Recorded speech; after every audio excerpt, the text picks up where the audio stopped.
Dans de nombreuses sociétés africaines, naître fille reste encore un combat pour aller à l'école, pour choisir sa vie, pour exister pleinement. La révolte de Nafiassou est un roman qui met des mots sur ces réalités souvent tues que sont notamment le mariage forcé, le patriarcat, l'exclusion des jeunes filles du système éducatif, mais aussi la résistance, la résilience et l'espoir. Et à travers cette œuvre qui relate le parcours bouleversant d'une jeune fille baoulée, Jacob Yeboué, notre invité du jour, signe une œuvre engagée qui questionne nos traditions, nos choix de société et la place réelle accordée à la femme dans le développement de nos communautés. Jacob Yeboué, bonsoir. Bonsoir Renaud. Merci d'avoir répondu à l'invitation d'Au fil des pages. C'est moi qui vous remercie. Pour parler avec nous de cette œuvre, La révolte de Nafiassou. Dites-nous, qu'est-ce qui vous a donné envie d'écrire cette histoire? Il faut dire que écrit a toujours été un rêve d'enfant. Oui. Voilà, un rêve longtemps caressé. Et le déclic est venu une nuit, alors que le veto, j'ai jeté un coup d'œil par la fenêtre, oui. J'ai aperçu une dame avec un bagage sur la tête et puis un bébé au dos. Okay. Quand on connaît les sécurités qui règnent dans nos quartiers, oui. Voilà, ça m'a tout de suite interpellé. Oui. Voilà, ça m'a interpellé et je me suis dit, il faut faire quelque chose pour la femme. Parce que je reste convaincu que cette femme que je vois là, dans le noir avec un bagage sur la tête, oui. Si elle était instruite, si elle avait été à l'école, elle n'aurait pas connu cette vie-là. Voilà. Mais pourquoi forcément si elle avait été instruite?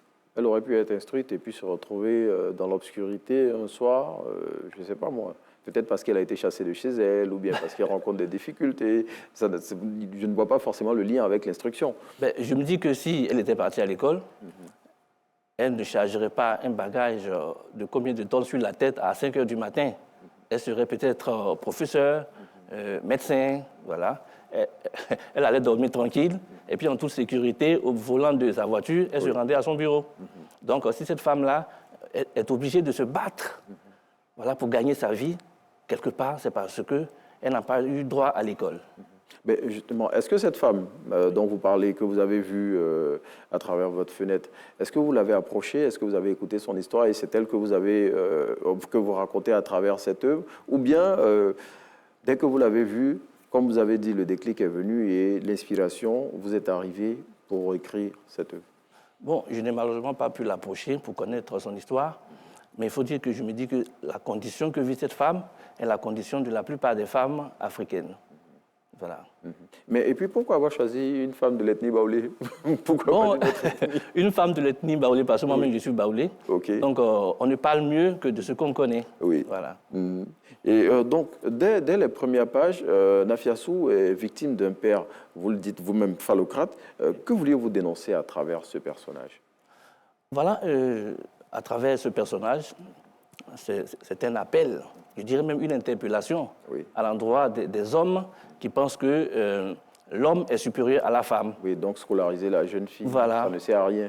Voilà, ils pensent que scolariser la jeune fille ne sert à rien. La place de la jeune fille est dans la cuisine, alors qu'il faut donner la chance de réussite à tous les enfants que nous faisons, parce que la réussite sociale ne dépend pas du genre. Oui. Vous le dites vous-même, vous parlez de la préférence accordée souvent aux garçons. Est-ce que, je dis, à travers les observations que vous faites de la société d'aujourd'hui, est-ce que cette préférence, elle est toujours observée dans nos sociétés? Oui, vous savez que les habitudes ont la peau dure. Oui. Donc, dans la société traditionnelle africaine, voilà, on accorde toujours la primauté aux hommes. On préfère scolariser les hommes. Mais il y a de l'espoir. Aujourd'hui, grâce aux œuvres que nous écrivons, grâce à certaines actions menées par le ministère de l'Éducation nationale, dont je suis issu, voilà, à travers la direction de la vie scolaire, voilà, il y a des actions qui sont menées, des actions de sensibilisation qui sont menées dans ce sens. Le taux de scolarisation de la jeune fille est en train de dépasser celui des hommes. Donc, les lignes sont en train de bouger. Et on le voit aussi dans le résultat des examens à voilà, justement. Voilà, il y a des filles qui sont brillantes. Donc, c'est vraiment une injustice faite à la jeune fille. Il faut insister pour que les choses changent véritablement. Et justement, injustice que vous dénoncez dans cette œuvre, La révolte de Nafiassou, à travers l'histoire de cette jeune fille que vous racontez. Oui. Jeune fille dont l'histoire vous a été inspirée, comme vous l'avez dit tantôt, par une dame que vous avez vue tard dans la nuit, qui portait une lourde charge, et tout de suite le déclic qui vous est venu pour écrire ce roman. Allez, on va marquer une petite pause pour passer par la première rubrique de cette émission, c'est le doc littéraire. Et juste derrière, on se retrouve pour continuer à échanger avec monsieur Yeboué Jacob, auteur de ce livre, La révolte de Nafiassou.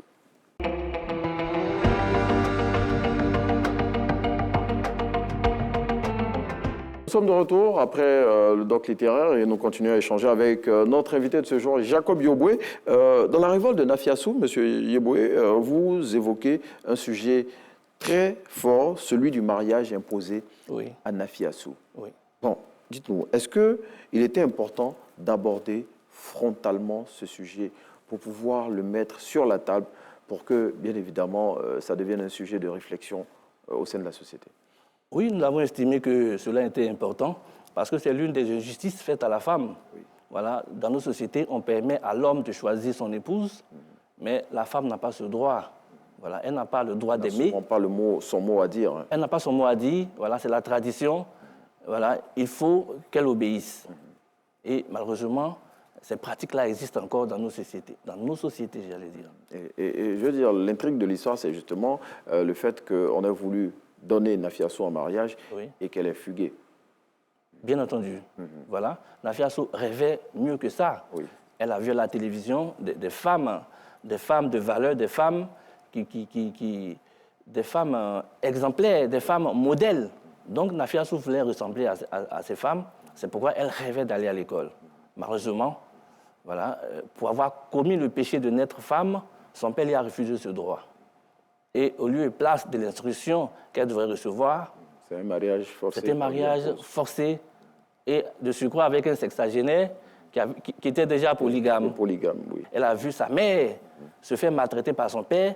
Elle a vu des femmes dans le village voilà, qui n'ont pas droit à la parole. Donc cette vie-là, Nafiassou n'en voulait pas. Voilà pourquoi elle a opéré cette révolte. Mais comme vous le dites, opérer une révolte, est-ce que l'acte posé par Nafiassou est un acte de rébellion ou de survie, finalement?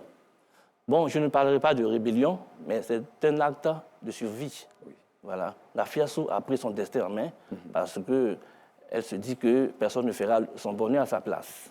Voilà. Et personne ne fera son bonheur à sa place, justement. Elle a décidé de se révolter. Voilà, de se révolter.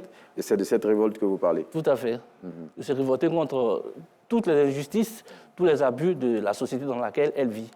Et de devenir cette femme-là. Voilà, une femme du monde instruite, voilà, qui apporterait le développement à son village. Et qui permettrait aux femmes de changer de paradigme, de sortir de tout ce elles avaient connu depuis lors. Allez, on va marquer une autre pause. Cette pause-là, elle se veut justement celle de la rubrique « Dis-moi ce que tu lis ». Et juste derrière, eh bien, on continuera de parler de cette œuvre, La révolte de Nafiassou, avec son auteur, M. Jacob Yeboué, qui est notre invité de ce jour.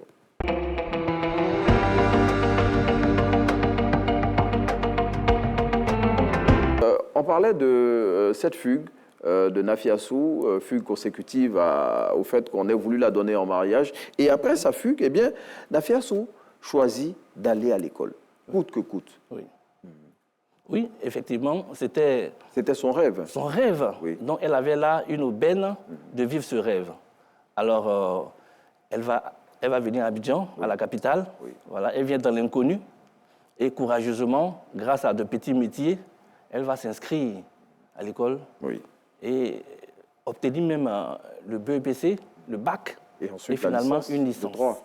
Voilà, une licence en droit. Et grâce à une rencontre heureuse, voilà, grâce à M. Tembe, voilà, qui sera par la suite son mari, voilà, elle pourra passer un concours et puis occuper un rang dans l'administration. Voilà, elle va devenir sous-préfet pour être plus précis. Voilà, et à travers ce récit, c'est quoi le message que vous voulez adresser aux jeunes filles? D'accord. Le message, il est simple. Les jeunes filles doivent prendre conscience de leurs valeurs. Oui. Elles ne doivent pas se sous-estimer.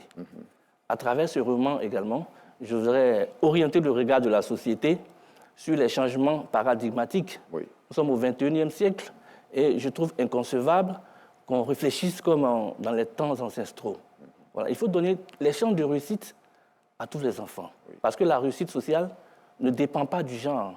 Voilà, quelqu'un l'a dit. Oui. C'est la nature qui définit le sexe et c'est la société qui définit le genre. Donc, il faut éviter de nier à la femme ses droits. Il faut donner à la femme les mêmes droits que les garçons. Je ne demande pas à la femme de se révolter contre l'homme. Voilà, la femme doit connaître sa place, la femme doit rester une femme. Mais en même temps, elle doit pouvoir jouir de ses droits et accomplir ses devoirs. Jacob Yeboé, est-ce qu'on peut dire que Nafiasso incarne une forme de leadership féminin? Oui, parce qu'après avoir vécu toutes ces difficultés, elle est arrivée à réaliser son rêve et à aller même peut-être au-delà de ses espérances en faisant une licence en droit, en devenant sous-préfet, en ayant un mari qu'elle a choisi. Oui, qu'elle a choisi elle-même. Une forme de leadership féminin. Oui, effectivement, Nafiasso peut être considérée comme un exemple de leadership. Elle se définit d'ailleurs comme le porte-étendard de la lutte émancipatrice de la femme africaine. Elle est partie de zéro pour devenir héros, pour citer un de nos artistes voilà, que nous connaissons bien. Donc, c'est pour dire à la jeune femme que tout est possible. Seulement, il faut éviter de se laisser enfermer dans le moule des traditions. Voilà, il faut prendre sa destinée en main, se battre, parce que sans combat, voilà, rien ne s'obtient. Et je veux dire, c'est tellement beau ce que vous avez dit, que malheureusement, on est obligé de s'arrêter ici, parce qu'au fil des pages, c'est 25 minutes, et le temps qui nous était imparti pour cette émission est arrivé à son terme. Jacob Yeboé, merci d'être venu partager avec nous ces quelques lignes de la révolte de Nafiasso. Vous l'avez dit, Nafiasso incarne une forme de leadership féminin, et on invite tous les téléspectateurs, et particulièrement les téléspectatrices, à se procurer ce roman pour pouvoir s'inspirer de l'histoire de Nafiasso. Merci Jacob Yeboé. Merci à vous et merci à la RTI. Merci à vous, très chers téléspectateurs, et on vous retrouve dans 2 semaines pour un autre numéro de votre magazine Au fil des pages. Dans l'intervalle, bien évidemment, restez sur les chaînes du groupe RTI. Bonne soirée.